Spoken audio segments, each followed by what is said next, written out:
Everybody freeze! Everybody move! Keep your hands up and your eyes down! I'll tell her, back away from the cars, hands on your head now! Oh yeah, I love that scene. Kathryn Bigelow, she just knows how to put it together. And seeing all those presidents' faces, it just makes me, like, not want to vote for any of them.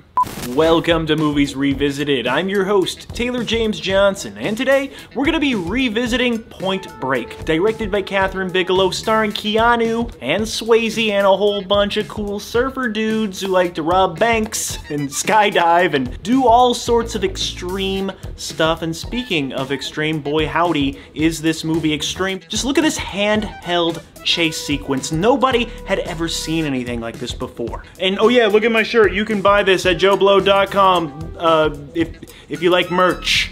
Don't rob a bank while you're wearing it though. So yeah, let's see what the great Dave Davis has to say about Point Break.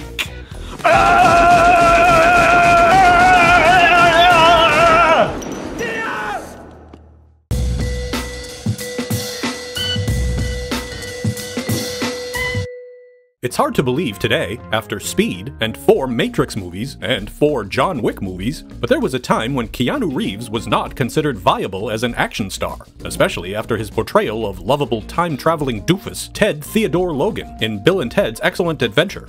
But that perception radically changed in 1991 with the adrenaline extravaganza Point Break, which featured Reeves as an FBI agent. I am an FBI agent! Hot on the trail of some bank-robbing surfers led by none other than Patrick Swayze. But how exactly did this preposterous combination ever reach the beach? Grab your board and catch a wave as we find out what the fuck happened to this movie. The idea for Point Break first surfaced in the mind of filmmaker Rick King after he saw a newspaper article declaring Los Angeles as the bank-robbing capital of America, thanks to the getaway convenience provided by the city's numerous freeways. Shortly after, while in Malibu learning to surf, King imagined a story about an FBI agent who goes undercover in the world of surfing, and suddenly he had what seemed like the perfect plot. The assignment then went to fledgling screenwriter Peter Iliff, who received $6,000 to expand the concept to feature length. Between waiting tables, Iliff cranked out 3 drafts, adding noteworthy details like the robbers' ex-president masks and their leader's Buddhist sentiments. In 1986, the script, then simply titled Johnny Utah, sold to Columbia Pictures. Ridley Scott came on board to direct, and the project picked up speed. Charlie Sheen, fresh off Platoon, was originally set to play the lead, but after some delays on the project, Ferris Bueller himself, Matthew Broderick, was instead attached to the role of Utah, and Rockford Files star James Garner was expected to play cranky veteran agent Pappas. But then, Wipeout. There was a major shakeup at the studio. Ridley Scott departed the project. Sets that had been built for months were deconstructed in a day. Surfing FBI agent Johnny Utah was suddenly adrift. The project was left treading water for years before it floated into the hands of noted ocean enthusiast James Cameron, who passed it along to his wife at the time, Kathryn Bigelow. Bigelow, who was influenced by filmmakers like Alfred Hitchcock and Sam Peckinpah, had established herself as a talented director with the stylish vampire horror movie Near Dark, and she was looking for a project to follow her Jamie Lee Curtis cop thriller Blue Steel. She envisioned the story as a wet western, and was drawn to its unorthodox depiction of lawmen and criminals, and how one could be seduced to cross the line. Cameron would executive produce the movie, and, along with Bigelow, performed an uncredited rewrite to improve the pacing, turbocharge the action, and strengthen the female protagonist. Bigelow wanted impressive action, but also for audiences to be emotionally involved in the characters.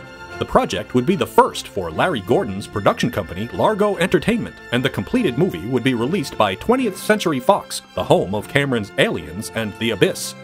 To play the lead role of eager but vulnerable football hero turned FBI agent Johnny Utah, the studio wanted a hot young actor like Val Kilmer, Johnny Depp, or Charlie Sheen again. But Bigelow was fixated on Keanu Reeves, and was even so certain of his potential as an action star that she considered quitting the project if he wasn't cast. The producers were concerned with the choice, and even James Cameron later admitted he wasn't entirely convinced at the time. But ultimately, the director got her way, helping place the actor on a path to A-list action superstardom. Patrick Swayze, who was already on the A-list after the smash hit Dirty Dancing, said he was originally approached for the Utah role, but was only ever interested in playing Bodhi, the spiritual ringleader of the mask-wearing bandits. Swayze was attracted to the dynamic between the protagonist and antagonist, which he described as, quote, a love story between two men. I know it's hard for you, Johnny. I know you want me so bad it's like acid in your mouth. The movie would actually not be his first time sharing the screen with Keanu Reeves, who had made his feature debut on Swayze's hockey team in the 1986 sports drama Youngblood.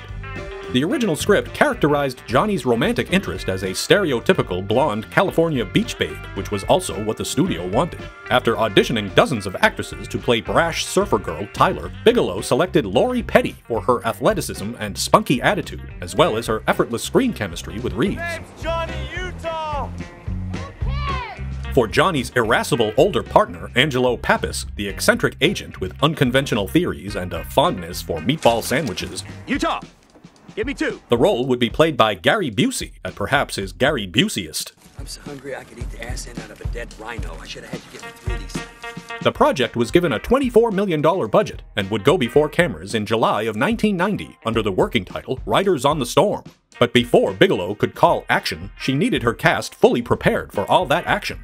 Reeves hit the gym to pack on muscle, learned firearm training with the LAPD, and worked on Johnny's moves with UCLA football quarterback coaches. Gary Busey described Reeves as a fresh piece of clay that Bigelow molded into an action hero. Reeves also spent time with the FBI, getting pointers on chasing bank robbers, although the actual FBI agent assigned to the Keanu case would later claim that none of his advice, quote, came within a million miles of the finished film. To get ready for the movie's critical surfing scenes, the 3 leads trained with self-proclaimed surf doctor of Hollywood, Dennis Jarvis, who had his work cut out for him. Swayze and Reeves had little or no experience, but Midwesterner Lori Petty had never even been in the ocean in her life. Despite his grace as a dancer, Swayze called the challenge of riding the waves, quote, a humbling experience, and endured some cracked ribs from the learning process to punctuate his point.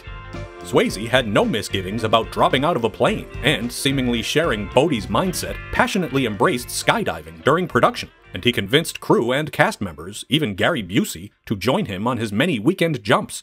Of course, ultimately the producers learned of the potentially dangerous extracurricular activities and pulled the ripcord on Swayze's fun, demanding that he stop skydiving recreationally, but with the concession that he would be able to personally perform a jump on film at the end of production.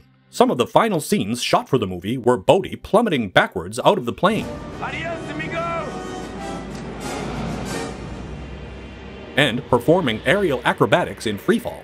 Swayze was puzzled that he had to battle insurance companies about engaging in the statistically safe sport of skydiving, and yet they were apparently cool with the actor, quote, getting my brains pounded in by the biggest surf on the planet, which he claimed nearly ended his life on several occasions.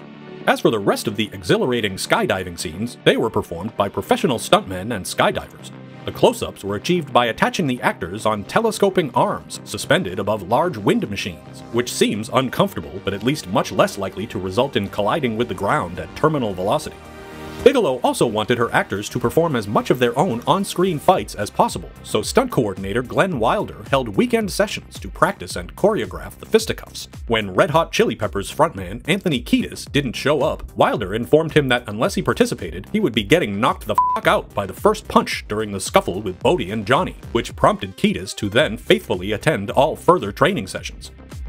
Keanu Reeves did share one misfortune with his screen alter ego. His own dreams of playing professional hockey were put on the bench due to an injury during his teens. Ironically, while filming the beach football scene, it was Swayze who suffered a knee injury. Yeah, I got my knee folded back about 90 degrees the wrong way. According to his stunt double, Swayze's leg swelled up to triple the size of a normal knee, but the actor just had the on-set doctor drain the fluid so he could continue shooting. Sounds like Swayze's even tougher than Dalton. Pain don't hurt.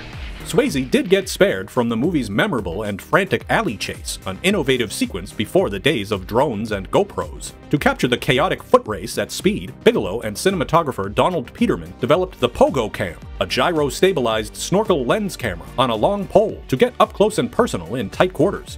Reeves performed much of the punishing pursuit himself, but under that Ronald Reagan mask was actually stunt double Scott Wilder, as Swayze was otherwise occupied on a European promotional tour for that summer's hit movie Ghost.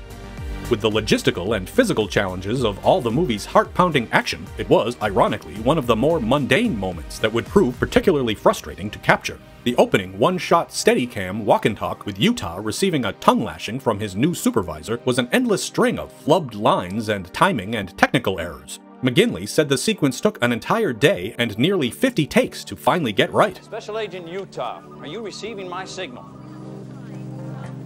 Zero distortion, sir. For the finale, when Johnny eventually catches up to fugitive Bodhi pondering the monstrous waves of Bells Beach, Australia, this was actually a reshoot done in Oregon, months after principal photography had wrapped.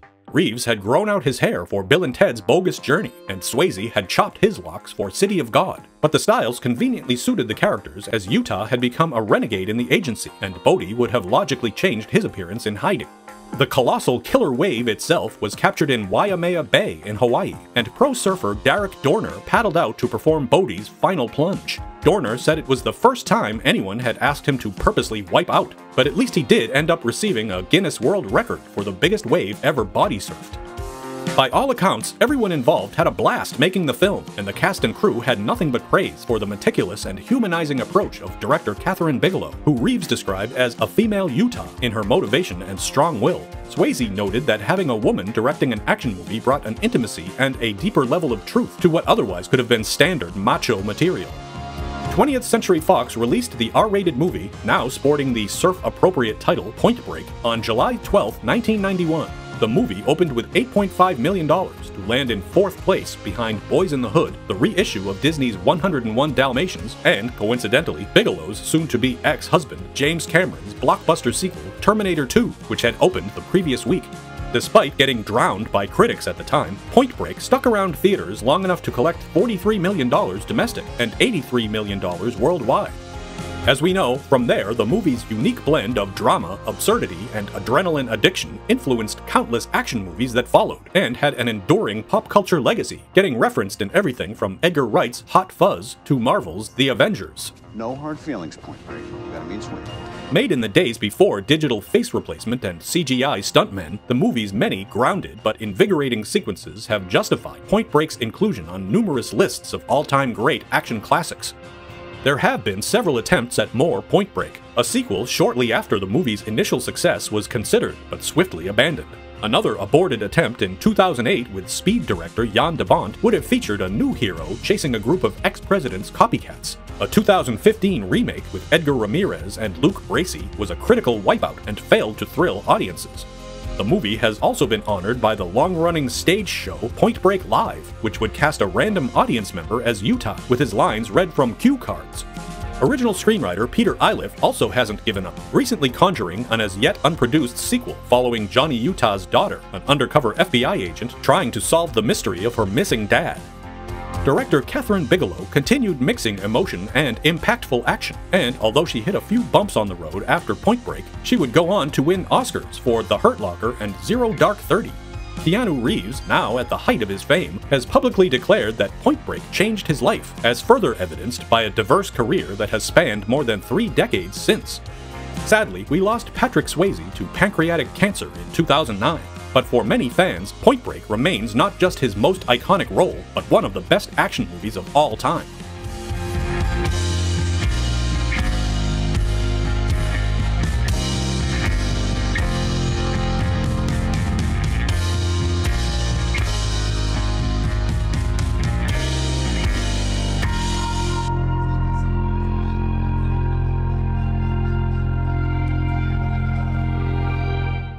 Thank you for clicking on our video, everybody. If you like what you saw here, please make sure you like the video and subscribe and share with your friends who like this sort of content. Joe Blow was created by movie fans for movie fans, and we appreciate your support.